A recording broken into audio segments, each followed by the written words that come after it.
নমস্কার বন্ধুরা, সুপ্রিয়া রান্নাঘরে আবারও একটা নতুন পর্বে তোমাদের সকলকে স্বাগত। আজকে গরম ভাতের প্রথম পাতে খাওয়ার জন্য করলা বা উচ্ছে দিয়ে দুর্দান্ত স্বাদের একটা নিরামিষ রেসিপি আমি তোমাদের সাথে শেয়ার করব। এইভাবে করলা বা উচ্ছে রান্না করলে একটুকুও তেতো লাগবে না, আর খেতে দুর্দান্ত টেস্টি হবে। তাহলে চলো বন্ধুরা, দেখে নেওয়া যাক আজকের এই রেসিপি কীভাবে বানানো হয়। রেসিপিটা বানানোর জন্য এখানে 4টে মিডিয়াম সাইজের উচ্ছেকে ঠিক এইভাবে লম্বা লম্বা করে কেটে নিয়েছি। আর উচ্ছের যে বিচনটা পেকে গেছিলো সেই বিচনগুলো বাদ দিয়ে দিয়েছি। তারপরে উচ্ছেগুলোকে জল দিয়ে ভালোভাবে ধুয়ে নিয়েছি। এরপরে এই উচ্ছের মধ্যে দিয়ে দিলাম হাফ চা চামচ লবণ, আর দিয়ে দিচ্ছি হাফ চা চামচ হলুদের গুঁড়ো। এবার এই হলুদ গুঁড়ো ও লবণ উচ্ছের সাথে খুব ভালোভাবে মেখে নেব।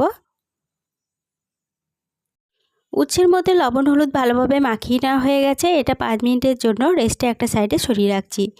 এদিকে নিয়েছি 3টে মিডিয়াম সাইজের আলুগুলোর খোসা ছাড়িয়ে আলুগুলোকে ঠিক এইভাবে লম্বা লম্বা করে কেটে জল দিয়ে ধুয়ে রেখেছিলাম। এদিকে উচ্ছেগুলো 5 মিনিট রেস্টে রাখা হয়ে গেছে। 5 মিনিট পর ফিরে এলাম। তারপরে উচ্ছের মধ্যে যে এক্সট্রা লবণ জলটা আছে সেটা এইভাবে চিপে চিপে বের করে নিচ্ছি। এইভাবে উচ্ছেগুলোকে আগে থেকে লবণ হলুদ মাখিয়ে উচ্ছের মধ্যে যে এক্সট্রা জলটা থাকবে সেটা যদি বের করে নেওয়া হয় তাহলে উচ্ছের তেতো ভাবটা অনেকটাই চলে যায়। এরপরে এদিকে গ্যাসের ওভেনে একটা কড়াই বসিয়ে গ্যাসটা অন করে কড়াইয়ের মধ্যে দিয়ে দিচ্ছি 4 চা চামচ সরষের তেল। তেলটা ভালোভাবে গরম হয়ে যাওয়ার পরে তেলের মধ্যে উচ্ছেগুলো দিয়ে দেব। সমস্ত উচ্ছেগুলো তেলের মধ্যে দিয়ে দিলাম। এবার বেশ কিছুক্ষণ সময় ধরে উচ্ছেগুলোকে তেলের মধ্যে নেড়েচেড়ে ভেজে নেব। উচ্ছেগুলোকে তেলের মধ্যে মিনিট 4 মতো সময় ধরে নেড়েচেড়ে ভেজে নিয়েছি। উচ্ছেগুলো বেশ লালচে করে ভাজা হয়ে গেছে। এবার এই উচ্ছেগুলো তেল থেকে তুলে নিচ্ছি। সমস্ত উচ্ছেগুলো তেল থেকে তুলে নেওয়ার পরে ওই উচ্ছে ভাজার তেলে কেটে রাখা আলুগুলো দিয়ে দিলাম। এবার এই আলুগুলোকে একটু নেড়েচেড়ে ভেজে নিচ্ছি। আলুগুলো একটু নেড়েচেড়ে ভেজে নেওয়ার পরে এর মধ্যে একটা ঢাকা দিয়ে দিচ্ছি। ঢাকা দিয়ে এটা ভাজা হতে দেবো। এতে 2 in 1 কাজ হবে। আলুগুলো ভালোভাবে ভাজা হয়ে যাবে আর সিদ্ধর কাজটাও অনেকটা এগিয়ে থাকবে। এগুলো ভাজা হতে থাক, সেই ফাঁকে মশলাটা রেডি করে নেব। তার জন্য একটা বাটির মধ্যে নিয়ে নিলাম 1 টেবিল চামচ কালো সরষে, 1 টেবিল চামচ পোস্ত নিয়ে নিলাম। এরপরে দিয়ে দিচ্ছি 4টে কাঁচা লঙ্কা। কাঁচা লঙ্কা ঝালটা তোমরা যেরকম খাবে সেরকম অনুযায়ী কম বেশি করে নিতে পারো। এবার এগুলো আমি শিলের মধ্যে বেটে নেব। শিলটা ভালোভাবে ধুয়ে পরিষ্কার করে নিয়ে শিলের মধ্যে সমস্ত উপকরণ দিয়ে দিলাম। এরপরে এগুলো মিহি করে বেটে নিয়েছি। এরপরে এদিকে 4 মিনিট মতো ঢাকা দিয়ে আলুগুলো ভাজা হতে দিয়েছিলাম। 4 মিনিট পর ফিরে এসে ঢাকাটা খুলে নিলাম। ঢাকাটা খুলে নেওয়ার পরে আলুগুলোকে একটু নেড়েচেড়ে নিচ্ছি। দেখো আলুগুলো 80% প্রায় সিদ্ধই হয়ে গেছে। এবার এই আলুগুলো তেল থেকে তুলে নেব।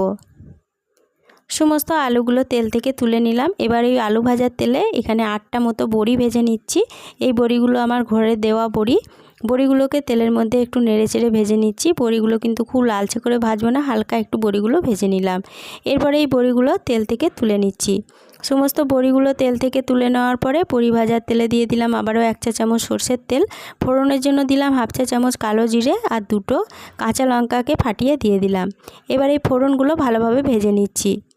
ফোড়নগুলো ভালোভাবে ভেজে নেওয়ার পর ফোড়ন থেকে যখন সুন্দর গন্ধ বেরোতে শুরু করেছে তখন এর মধ্যে দিয়ে দিলাম 1 চা চামচ আদা বাটা আর একটা বড় সাইজের টমেটো কুচি। সামান্য একটু লবণ দিয়ে দিলাম। এবার গ্যাসের ফ্লেমটা মিডিয়ামে রেখে এগুলোকে একটু নেড়েচেড়ে কষিয়ে নিচ্ছি।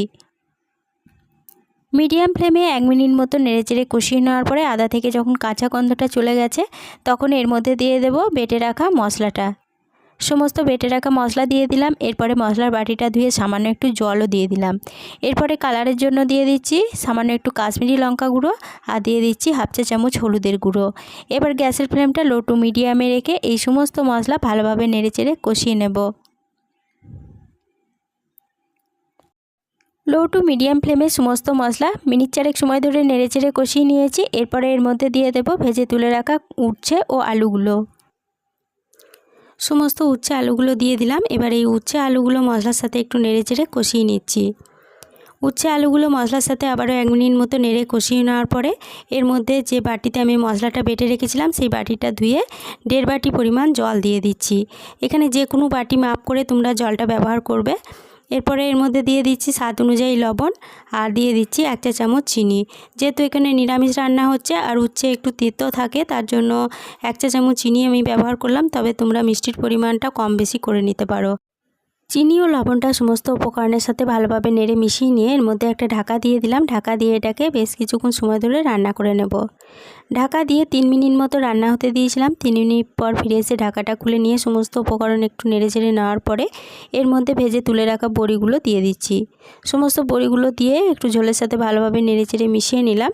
এরপরে ঢাকা না দিয়ে এটাকে আবারও একটু রান্না করে নেব। ঢাকা না দিয়ে মিডিয়াম ফ্লেমে আবারও 2 মিনিট মতো রান্না করে নিলাম। 2 মিনিট পর ফিরে এসে সমস্ত উপকরণ নেড়ে চেড়ে নিলাম। আলুগুলো দেখো খুব ভালো মতো সিদ্ধ হয়ে গেছে। এবার এর মধ্যে ওপর থেকে দিয়ে দেবো 1 চা চামচ কাঁচা সরষের তেল। তেলটা দিয়ে সমস্ত উপকরণের সাথে খুব ভালোভাবে নেড়ে মিশিয়ে নিলাম। এরপরে গ্যাসের ফ্লেম বন্ধ করে দিয়ে এটা ঢাকা দিয়ে আরও 5 মিনিটের জন্য স্ট্যান্ডিং টাইমে রেখে দিয়েছিলাম।